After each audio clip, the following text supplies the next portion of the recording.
Day. The annual Indigenous Peoples Day celebration back for its 7th year, and people coming together today to share traditions through song, dance, ritual, and prayer. News 12's Jordan Cassane was on the ground to learn about why some people are hoping to abolish Columbus Day and rather celebrate Indigenous peoples. It's an issue that has many people talking around the country.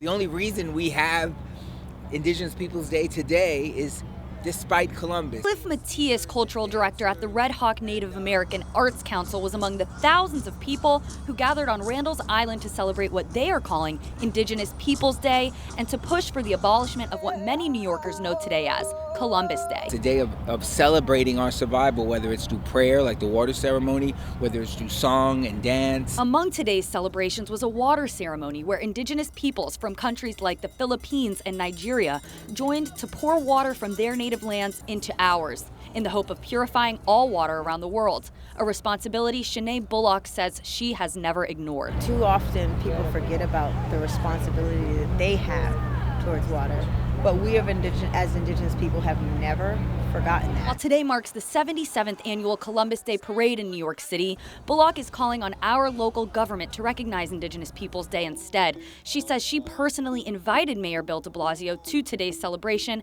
and while Bullock continues to await his arrival, she says Indigenous peoples will continue to fight for the recognition they have earned. And here in New York, we have one of the largest Columbus Day parades. It's actually ignoring the fact that we still exist, that we still mourn, that we're still fighting. And so another way that people actually celebrated was by sleeping in teepees last night, like the one just behind me. And many Indigenous people saying that while they are beautiful to look at, they're actually important because they represent the circle of life. On Randall's Island, I'm Jordan Cassane, News 12.